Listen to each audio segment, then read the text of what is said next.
오늘 이 시간에는 우리 유관재 목사님 우리 함께 봉독한 말씀을 의지해서 나는 무엇인가 라는 제목으로 말씀을 증거해 주십니다. 말씀 선포될 때 귀한 은혜 받으시기 바랍니다. 바울 사도는 오늘 본문에서 나는 이방인의 사도다 이렇게 말하고 있습니다. 13절 다시 봅니다. 내가 이방인인 너희에게 말하노라.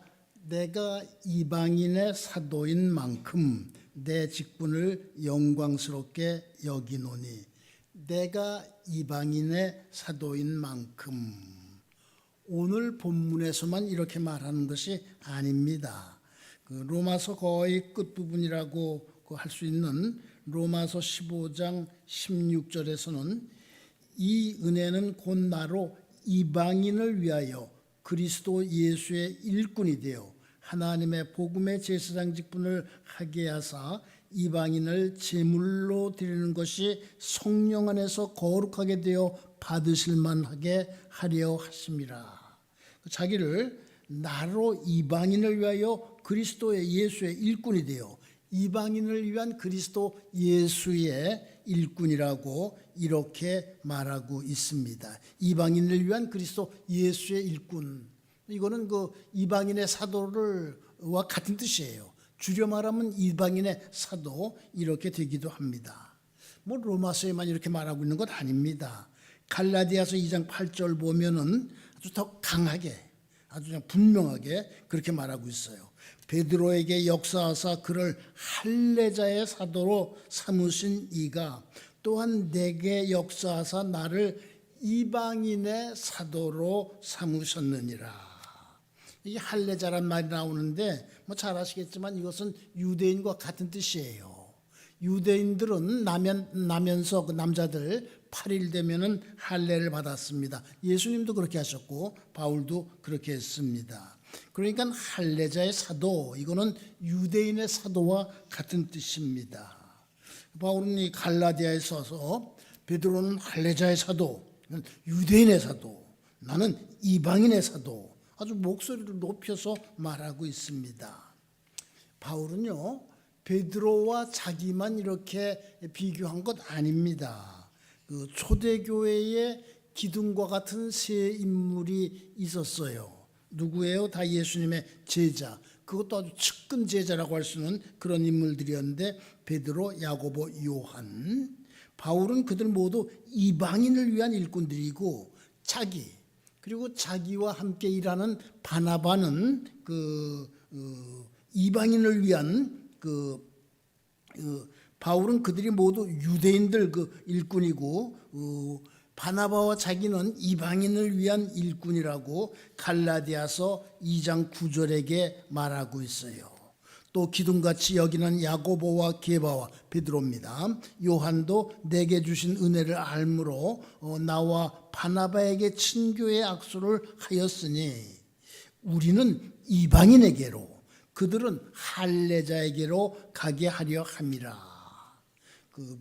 야고보, 베드로, 요한, 예수님이 이 땅에 계실 때 예수님을 가까이서 모시던 인물들이었어요.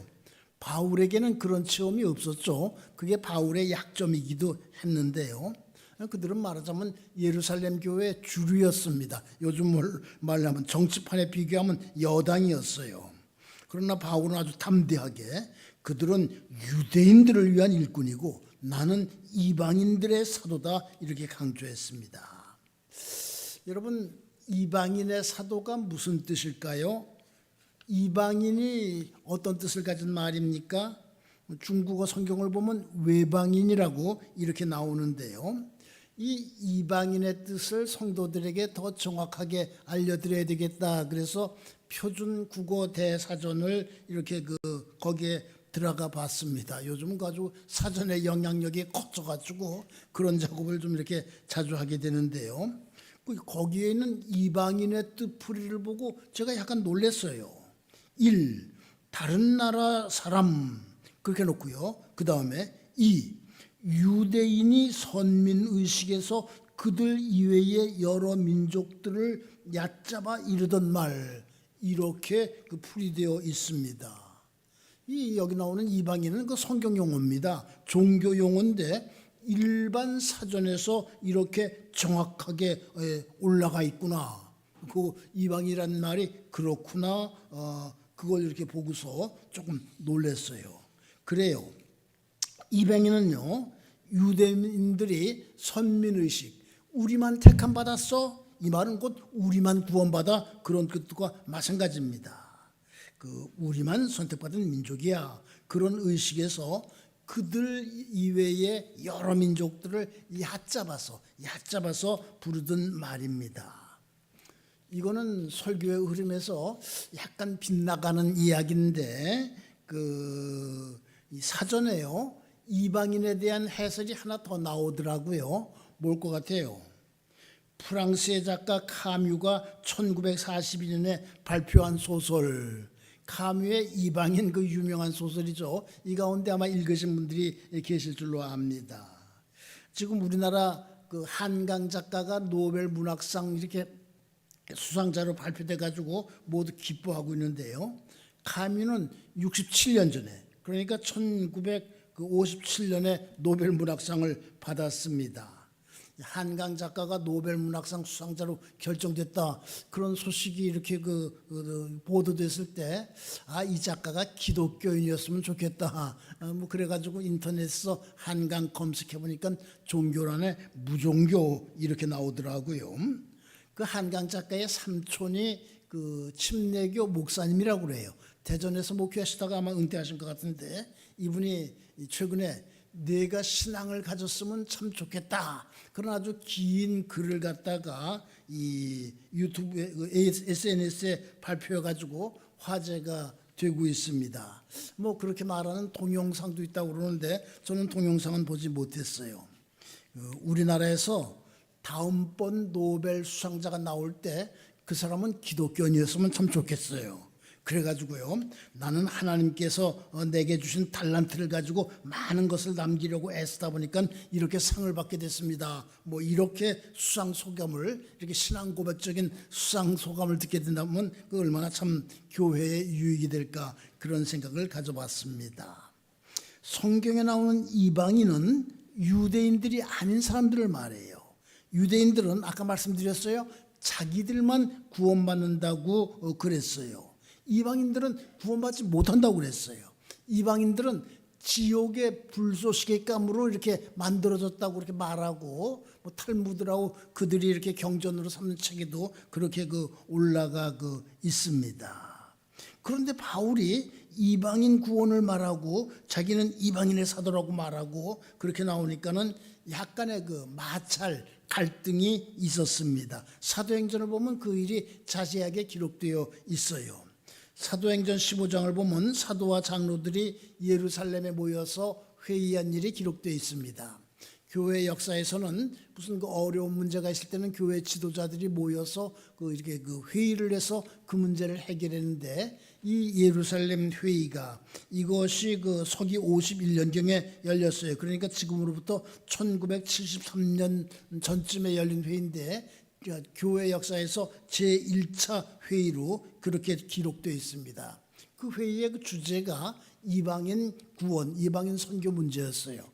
거기서 어떤 결론이 나왔는지 여러분이 사도행전 15장을 한번 찾아서 이렇게 스스로 읽어보시기 바랍니다. 바울은요, 동족의 구원을 위해서도 많이 기도하고 애썼습니다. 오늘 본문 가운데 14절의 말씀도 그런 뜻을 가지고 있어요. 이는 혹 내 골육을 아무쪼록 시기하게 하여 그들 중에서 얼마를 구원하려 함이라. 뭐 앞부분에서도 모두 그런 말씀을 했고 그랬는데, 바울 전도의 중요 대상, 요즘 말로 하면 메인 타겟은 이방인이었어요. 이방인이 뭔가, 공동번역 성서를 보면은 이방인들을 위한 사도 이렇게 되어 있어요. 이방인의 사도가 표준세 번역 성경에는 이방 사람들에게 보내심을 받은 사도 이렇게 되어 있어요. 새한글 성경에는 다른 민족을 위한 사도 이렇게 되어 있어요. 더 리빙 바이블이라고 쉬운 영어로 되어 있는 성경이 있습니다. 이걸 보면 스페셜 메신저, 그러니까는 특별한 전달자라고 이렇게 되어 있습니다. 신약 성경은 헬라어로 기록되어 있습니다. 근데 헬라어로 나는 뭐다 그럴 때는 그냥 에고 그래요. 근데 나는 다른 존재 아니고 바로 이런 사람이야 그럴 때는 에고 에미 그래요. 바울은 오늘 본문을 에고 에미, 나는 바로 다른 것이 아니고 이방인의 사도야, 그렇게 적었어요. 뭐 그리고 이렇게 그 원어를 보면은 이건 일시적인 일이 아니야, 뭐 이런 뜻을 가진 말도 썼고요. 나는 이렇게 말할 수 있는 자격이 있어, 이런 그 단어도 이렇게 썼습니다. 저는요, 바울 사도가 이방인의 사도였다는 말씀은 뭐 중요한 사실이고 기본적인 일이에요. 이미 다 알고 있는 일이라고 여겨져요. 여기까지만 말씀드리겠습니다. 그리고 이제 사랑하는 성도 여러분께 묻겠습니다. 여러분은 무엇입니까? 나는 무엇입니까? 바울은 나는 이방인의 사도다 이렇게 말했는데요. 우리는 한 사람도 빠짐없이 나는 무엇이다 이렇게 말할 수 있어야 됩니다. 아니 목사님, 바울 같은 큰 인물이나 나는 무엇이다 이렇게 말할 수 있지, 나와 같이 평범한 사람이 어떻게 그런 말을 할 수 있겠어요? 그렇게 하실지 모르겠습니다. 아닙니다. 한 사람도 빠짐없이 나는 무엇이다 이렇게 말할 수 있어야 됩니다. 이런 것을 자의식이라고 그러죠. 정체성이라고도 그래요. 나는 무엇이다 이렇게 말할 수 없으면요, 자의식이 없으면, 정체성이 없으면요, 확립되어 있지 않으면 어떻게 돼요? 흔들흔들 흐느적 살게 됩니다. 나는 무엇인가에 대해서 우리 모두가 공통으로 대답할 수 있는, 대답해야 될 그런 말이 있어요. 너는 하나님의 피조물이다. 나는 하나님의 피조물이다. 그래요. 우리는 하나님의 지으심을 받은 존재입니다. 우연히 이 세상에 태어난 존재가 아니에요. 다시 한번 말씀드립니다. 우연히 어쩌다 보니까 이 세상에 태어난 존재가 아니에요. 하나님의 피조물이에요. 중요한 사실을 알아야 됩니다. 하나님께서 우리를 지으실 때, 우리를 세상에 내보내실 때 그냥 내보내지 않으셨어요. 너는 세상에 가서 이렇게 살아. 너는 세상에 가서 이 일을 해.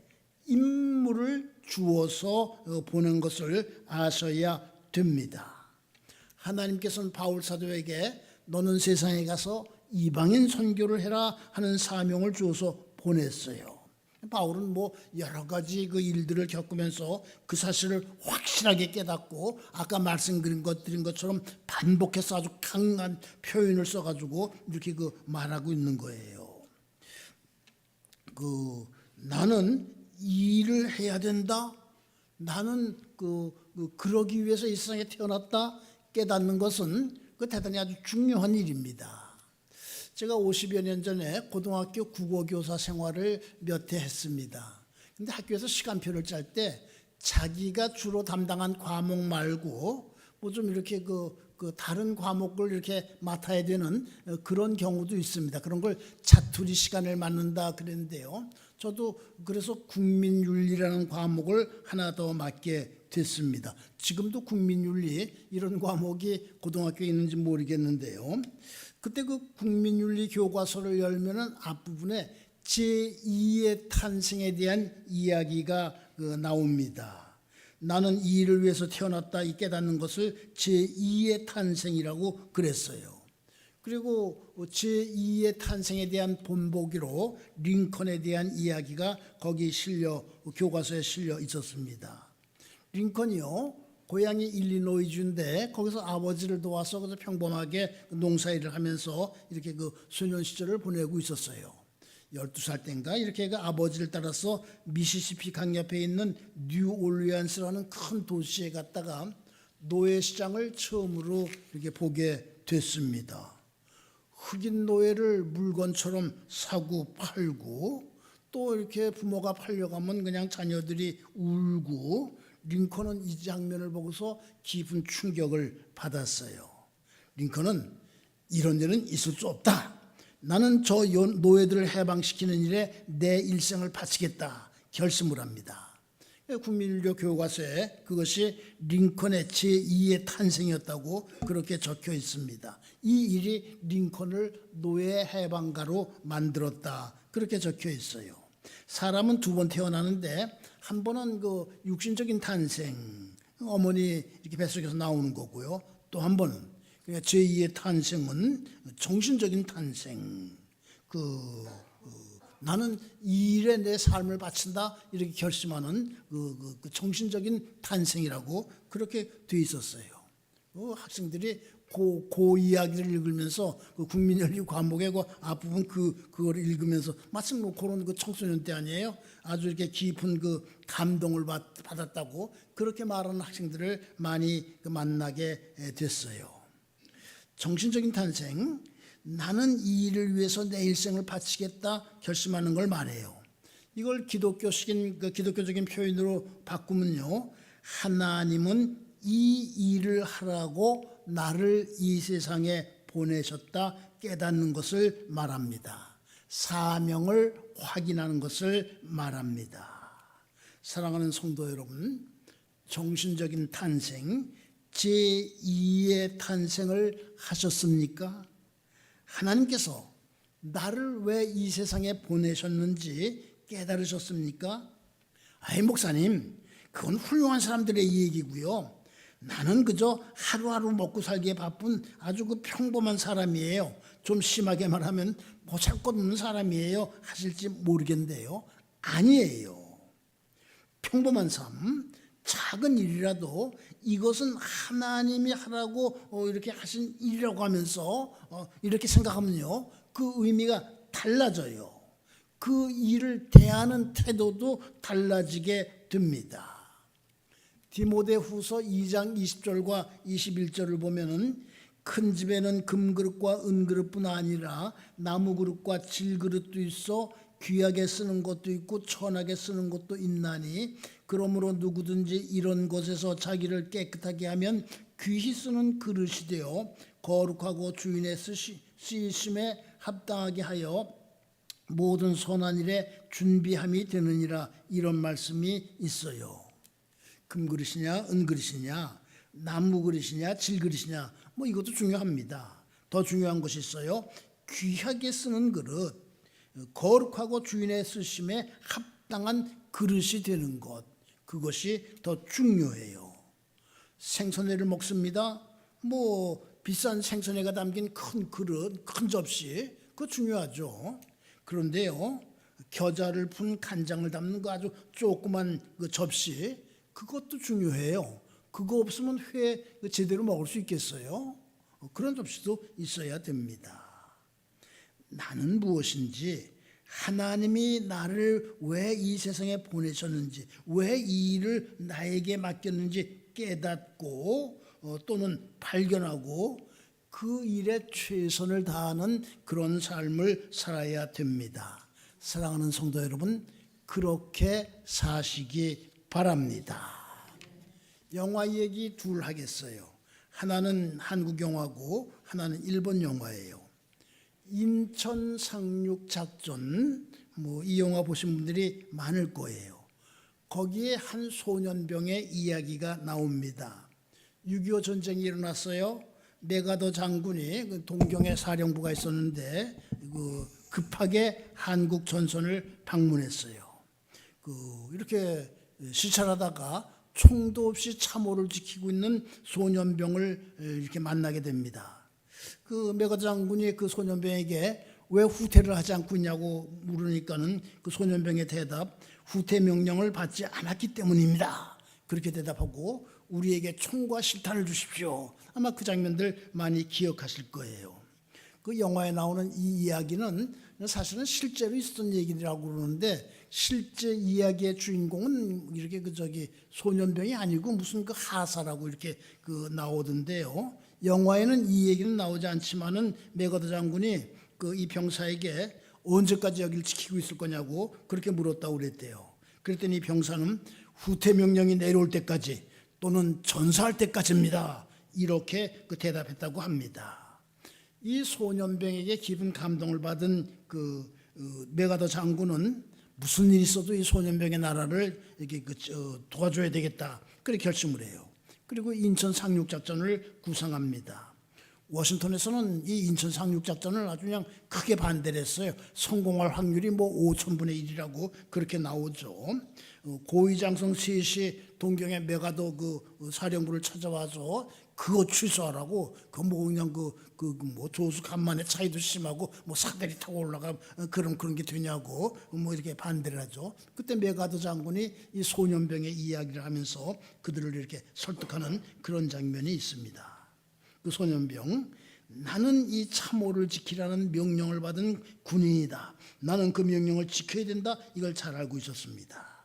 여러분, 하나님이 내게 맡기신 일, 하라고 하신 일이 무엇인가 잘 알고서 최선을 다해서 그 소년병처럼 그 일을 하시기 바랍니다.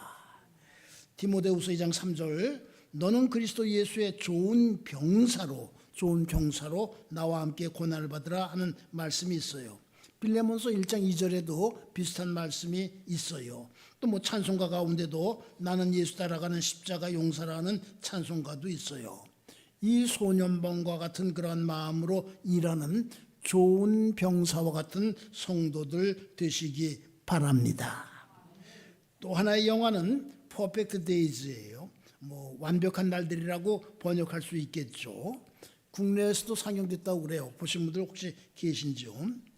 저는 지난 7월에 미국에 갔다 오다가 비행기에서 이 영화를 봤습니다. 왜 비행기에서 이렇게 영화 계속해서 틀어주잖아요.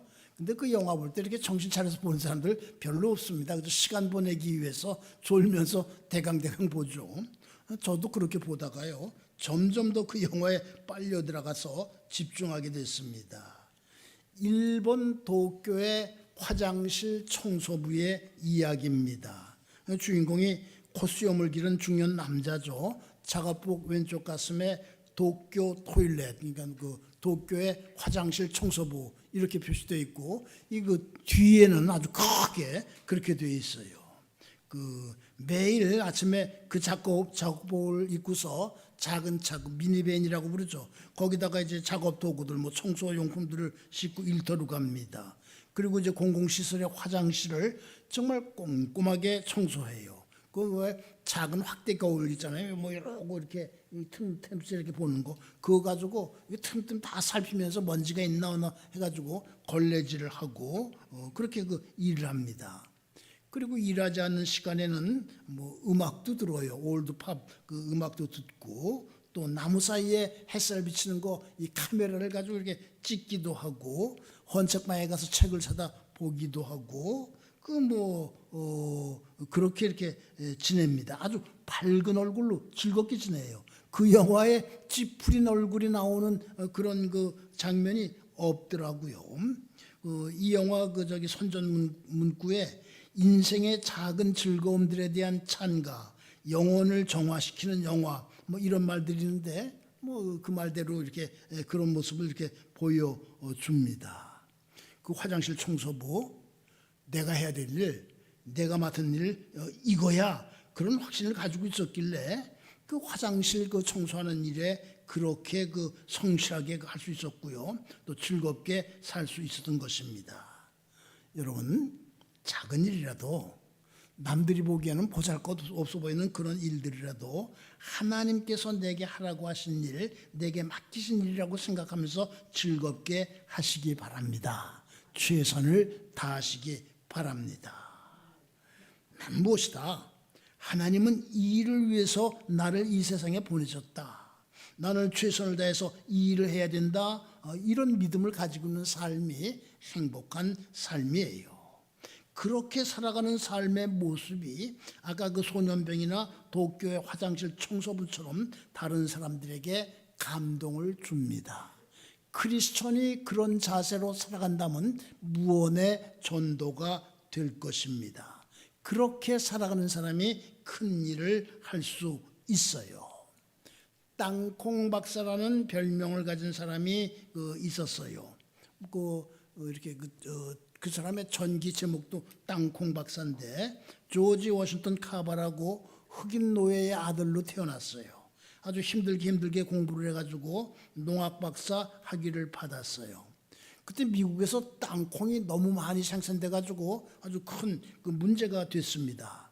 카바 박사는 하나님께서 그냥 아무런 이유 없이 우리에게 땅콩을 주시지 않으셨을 것이다. 그래서 열심히 연구를 해가지고 땅콩을 가지고 한 300가지 제품을 만들었다고 그래요.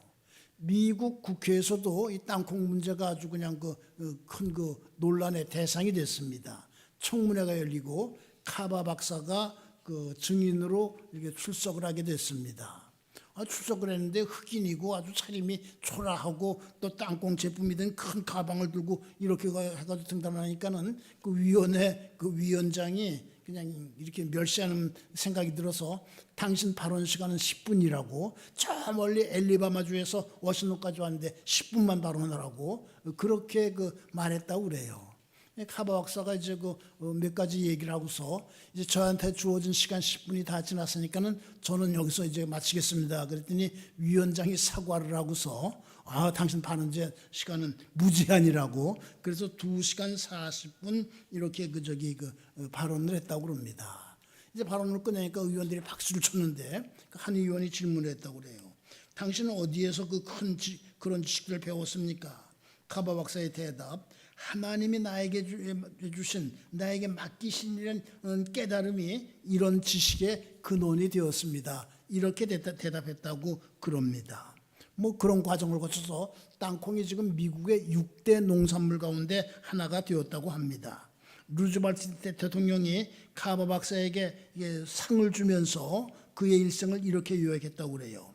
카바는 평생 하나님의 진리를 탐구한 겸손한 과학자로, 흑인뿐 아니라 백인의 진정한 해방을 위해서 일생을 바친 사람입니다. 이렇게 말했다고 합니다. 사랑하는 성도 여러분, 하나님이 나에게 맡기신 일이 무엇인가 애써 찾고 힘써 그 일을 위해서 그 일을 하는 가운데 많은 열매 맺으시기 바랍니다. 우리는 지금 로마서를 통해서 많은 은혜를 받고 또 교훈을 얻고 있습니다. 로마서가 아주 중요한 성경이라는 사실은 여러 번 말씀드렸어요. 그런데 아셔야 돼요. 로마서는요, 작은 일에 충성한 사람들을 통해서 우리께까지 전달이 되었습니다. 바울은요, 고린도에서 로마서를 기록했어요. 이걸 이제 로마에 이렇게 전달해야 되는데, 이 고린도는 로마에서 약 2,000km나 떨어진 곳에 있었습니다. 그 로마서를 로마교회에 전달한 사람이 누구예요? 베베라는 여자 집사예요. 바울은 로마서 끝장인 16장 1절과 2절에서 내가 겐그리아 교회의 일꾼으로 있는 우리 자매 베베를 너에게 추천하노니, 그 겐그리아는 고린도 옆에 있는 항구 도시입니다.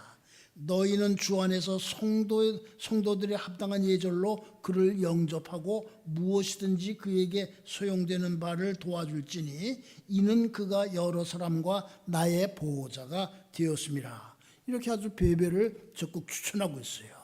베베가 로마서를 가지고 이 고린도에서 로마까지 가서 전달을 이렇게 했거든요. 또 하나 묻습니다. 여러분, 로마서는 누가 기록했습니까? 그러면 그럴 거예요. 이게 무슨 소리예요? 바울이 기록했지. 근데 제 질문에는 좀 의도가 있어요. 바울은요, 로마서를 불러줬어요. 그걸 받아 쓴 사람이 있어요. 그게 누구죠? 바울은요, 건강이 좋지를 않았어요. 거기에 대한 말씀이 성경에 많이 있죠. 고린도후서 12장 7절에는 육체에 가시가 있다, 그렇게 얘기를 했고요. 갈라디아서 4장 1절에는 너희를 시험하는 것이 내 육체에 있다. 그래서 바울이 도대체 어디가 나쁜가? 혹시 이렇게 간질 그런 게 아닌가? 시험하는 것이라고 그랬으니까 그렇게 짐작하기도 하는데요. 눈이 나빴던 것이 확실해요. 뭐 그거 암시하는 내용이 성경 여러 군데 있는데 다메섹으로 갈 때 그 해보다 더 밝은 빛이 이렇게 둘러비치는 그런 일을 겪었기 때문에 그렇게 된 것이 아닌가 뭐 그렇게 그 추측하는 분도 있습니다. 그래서 이렇게 많은 경우에 받아 쓰는 사람이 필요했어요. 로마서 받아 쓴 사람 누구예요? 세 글자인데 더디오. 로마서 거의 끝부분인 16장 21절 보면은 22절 이 편지를 기록하는 나 더디오도 주 안에서 너희에게 무난하노라. 더디오가 받아 쓰는 더디오가 슬쩍 자기 이름을 집어넣습니다. 이 바울 사도는 16장 1절에서 아까 말한 것처럼 베베이 얘기를 해요. 그 다음에 21절에서는 뭐 디모데, 누가오, 야손, 소시바도 이렇게 자기 주변에 있는 사람들 이야기를 쭉 이렇게 말합니다. 그러니까는 더디오가 받아 쓰다가 에이 내 이름도 넣자 뭐 그런 마음이 생겨가지고 슬쩍 자기 이름을 넣은 것 같은데 아마 바울 사도의 허락을 받고 그렇게 했을 것입니다.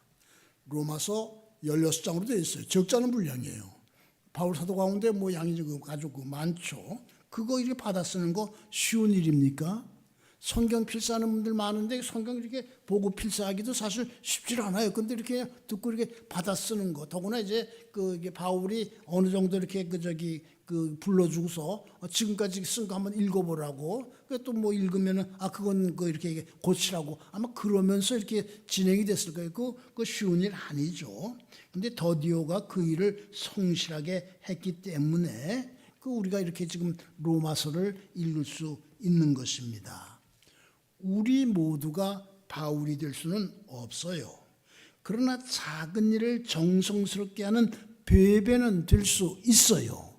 더디오도 될 수 있습니다. 여러분 작은 일 성실하게 잘하시기 바랍니다. 저희가 지난 주일에 창립 79주년 감사예배 은혜롭게 드렸습니다. 아까 대표기도 가운데서 나왔습니다마는 교회가 이렇게 긴 역사를 이어오고 있는 것을 감사하면서 이제 80년 잘 맞이해야 됩니다. 저는 뭐 하나님이 제게 통일 선교 사역을 맡기셨다 이렇게 믿으면서 지금 이 나이에도 열심히 아주 바쁘게 일하고 있습니다. 통일 선교를 주제로 한 설교 여러 곳에서 하고 또 뭐 강연도 하고 또 글도 쓰는데요. 요즘은요 모세가 나이 몇 살에 부름을 받았어요? 80에 부름 받았습니다. 그 형 아론은 83세, 80에 출애굽의 역사를 일으켰는데 내년은 2025년은 해방되고 동시에 분단되지 않았어요? 그래부터 80년이 되는 해입니다. 1945년에 그렇게 됐으니까는. 그러니까 우리가 통일과 북한 복음화를 위해서 새롭게 출발하자 이런 내용으로 설교 많이 하고 강연도 많이 하고 글도 많이 쓰고 있습니다.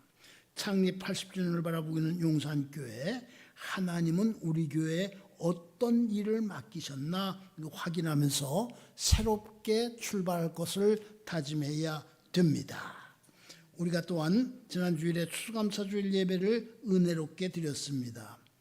추수감사 예배를 드리면 감사요 빠이빠이 하는 그런 경우가 많이 있어요. 아닙니다. 하나님께서 나를 이 세상에 보내주신 것을 감사하면서 나에게 사명을 주신 것을 감사하고 확인하면서 그 일을 더욱 열심히 해야 됩니다. 주보에 자세하게 나와 있는데 오늘은 성령 강림 후 마지막 주일이에요. 다음 주일부터는 대림절이 시작됩니다. 대림절, 대는 기다린다, 림은 강림, 예수 그리스도의 강림을 기다리는 절기 이런 뜻인데요. 교회력에서는 이 대림절이 다음 주일이 교회력의 첫 절기입니다. 사랑하는 성도 여러분, 감사로 새롭게 출발하시기 바랍니다. 이제 본문 다시 봅니다. 내가 이방인인 너희에게 말하노라. 내가 이방인의 사도인 만큼 내 직분을 영광스럽게 여기노니. 바울은요 자기가 이방인의 사도인 것을 확실히 믿고 있었어요. 그것을 영광스럽게 여겼어요. 그렇지 않았다면요 바울은 그저 우리가 뭐 기억하고 있는 그 많은 사도들 가운데 그저 한 사람 여기에서 그쳤을 거예요. 우리도 이방인인데요. 여러분 바울이 그랬기 때문에 우리가 복음을 받을 수가 있었어요. 바울 사도에게 감사해야 됩니다. 말씀을 맺습니다. 나는 무엇입니까? 하나님은 나를 왜 이 세상에 보내셨습니까? 하나님은 나에게 어떤 직분을 맡기셨습니까? 그거 잘 깨닫고 충성해서 한 분도 빠짐없이 생명의 면류관을 얻으시는 여러분 되고 제가 되기를 주님의 이름으로 축원합니다. 기도하시겠습니다. 바울에게 이방인의 사도라는 사명을 맡기신 주님, 나에게는 어떤 일을 맡기셨는지 깨닫게 하여 주옵소서. 아니 깨닫지 못하는 사람이 한 사람도 이 가운데는 없게 하여 주시옵소서. 천하고 무능한 나에게 그 일을 맡기신 것을 감사하면서 그 일이 하도 작은 일이라도 충성을 다하게 하여 주옵소서. 11월의 마지막 한 주간을 그렇게 살게 하여 주옵시고 그리고 다음 주일에 맞이하는 올해의 마지막 달도 그렇게 살게 하여 주시옵소서. 예수님의 이름으로 기도하옵나이다.